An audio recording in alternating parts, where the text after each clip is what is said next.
Jste připraveni? Jdeme na slíbenou focacciu. Tady máme suroviny. Mouka, Saccoroso, 350 gramů. Tady máme poliš, který jsme si ujeli včera.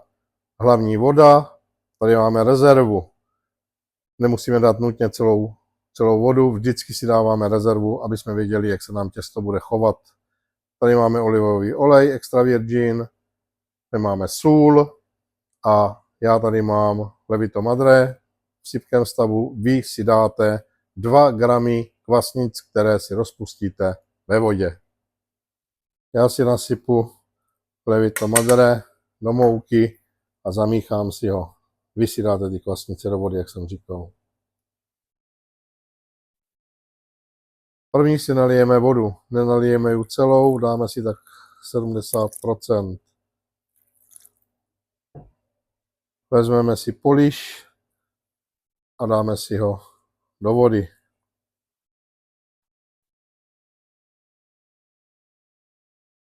Rozmícháme si ho ve vodě. Snažím se opravdu to udělat na kašičku, všechno zapracovat, abych tam neměl hrudky. A použil jsem studenou vodu z lednice. Nasypeme si mouku. Dáme celou a zapracujeme. Určitě to bude ještě takové polo těsto, protože není tam všechna voda. Mám zhruba takovou konzistenci, docvrknu si tam vodu, ještě ju nedám všechnu, ještě furt mě zbývá. Sleduju konzistenci toho těsta, vidím, že ještě je v pohodě, dám si tam sůl a s poslední vodou, s hlavní vodou dávám poslední vodu a zase zapracuji. Tady vidíte, jak už je to tekutý to těsto, ale budeme ho překládat a tady zároveň vidíte, že ten zbytek vody, který má být 25 až 35 gramů, má svůj smysl. Kdybych ho tam nalil, tak z toho udělám kašu a ta mouka by mi to prostě nevzala. Už teď je to tak na hraně, ale děláme focacciu, kde potřebujeme vysokou hydrataci. Jako poslední si tam cvrknu trošku oleje, nedám ho tam celý. Pochopíte za chvilku proč. Zapracujeme olej. Těsto po zapracování oleje očistíme stěrku, přiklopíme, necháme půl hodiny tinout. Můžeme si udělat první překlad. Tady nám těsto pracuje. Podívejte se, už změnilo strukturu. Teď ten olej, jak jsem říkal, nedal jsem ho tam celý, zase si tam dám u toho prvního překladu. Trochu ještě furt zbytek si nechávám. A začnu si dělat překlad z boku mísy ke středu. To lepivější, ale je to normální, ono se to začne vyvíjet a uvidíte po třetím překladu, jak se to krásně to těsto změní. Jo, vezmu, dám do středu, přitlačím, objede si to takhle dokola, nebojím se toho, nekouše to. A nezapomeňte u té vody, musíte vždycky tu vodu, co máte v poliši, odečíst. Na to pamatujte, protože když na to zapomenete, tak z toho budete mít opravdu 85% hydratace a to prostě už ta mouka nezvládne. Dám vám ještě do popisu kompletně recept na Saccoroso s moukou a s babičinou volbou. Tak, tohle nám stačí. Teď si to vezmu, akorát si to přehodím a zase si to necháme půl hoďky odpočívat. Tak, těstíčko nám zase trošku zapracovalo. Dáme si tam poslední olej, druhý překlad a zase jedeme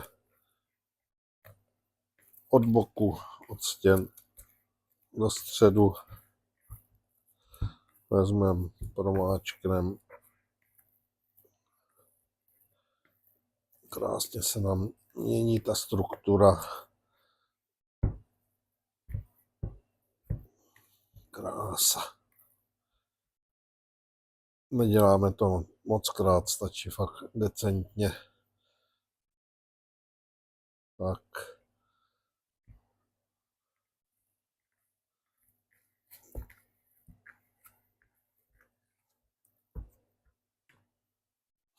Odeberu a necháme pracovat. Markneme na to. Těstíčko fajn. Naliju si ruce, nebo spíš ruku a udělám si poslední, třetí překlad. Podívejte, těsto už je krásně pružný. Zase od stěny ke středu je lepivější, ale je to normální, máme to na fokáču, ano. Takže z toho nelekejte, ale vidíte, že oproti začátku je to úplně něco jiného. Ono, čím víc ho budete dotýkat, tak vy ho zahříváte, takže opravdu tady stačí málo. Snažíme se o co nejrychlejší ty překlady, aby jsme se o co nejméně dotýkali. A teď ho takhle necháme 1,5 hodiny až 2,5 hodiny. Zase čas není rozhodující, sledujeme podle teploty, jakou máme doma, jak nám narůstá. Když zdvojnásobí objem, tak je to OK a budeme pokračovat, pak už je to jenom krůček k finálnímu upečení. Těsto máme nakynutý, trvalo to 2 hodiny a teď si ho předěláme do plechu. Jenom ho tam vylijem.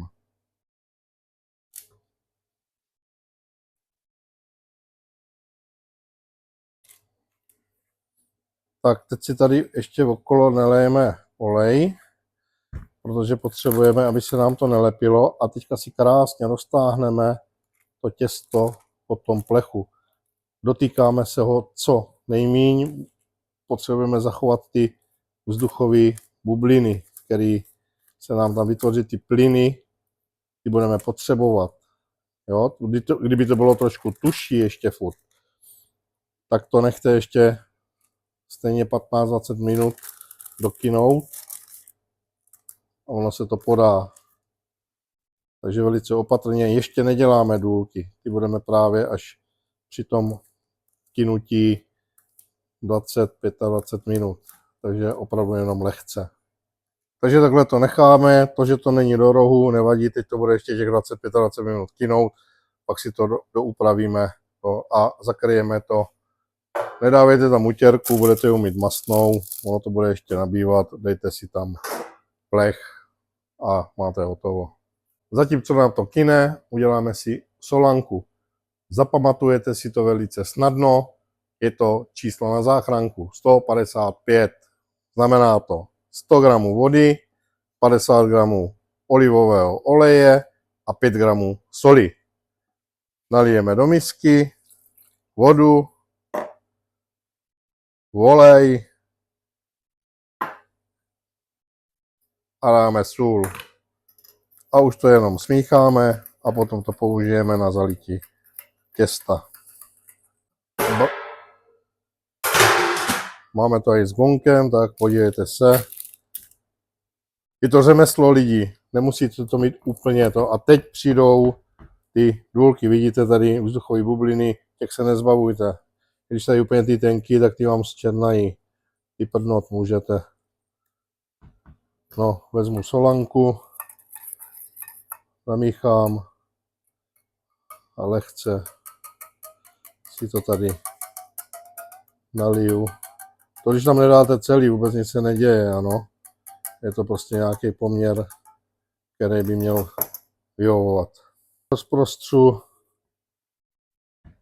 a jedu důlky. Zas moc to nepřehánějte, ať z toho nevyženete ten vzduch. Lehce stačí. Dám si tam maldonskou sůl na křupnutí. Klidně si tam můžete dát olivy, sušený rajčata, podle toho, co vám chutná, rozmarín. Jo, není problém. No, a teď už to půjde do trouby. Tak, trouba na 220 předehřátá. Máme tam misku s vodou. 18 až 20 minut hlídat, neodcházet. Tak se na to podíváme. No, máme upečeno. Si to dáme na mřížku.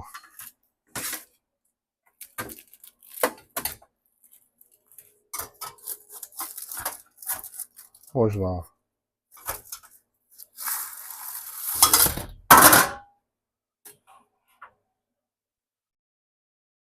Mrkneme na spodek. Krása. Bylo to delší, ale já to za minutu neumím, aby se to vešlo do dilska. To víte, už mě znáte, ale ten výsledek zase za to stojí. Budu rád, když si to zkusíte, budu rád, když mě napíšete, že jste si to vyzkoušeli, budu rád za sledování, za doporučení, za označení nás. Voní to jak prase lidí. A jestli chcete recept v písemné podobě, stačí napsat slovo recept do komentáře a já vám ho mile rád v dalším příspěvku nasdílím. Jsme na Bzenecké 23 a to je všechno pro dnešek.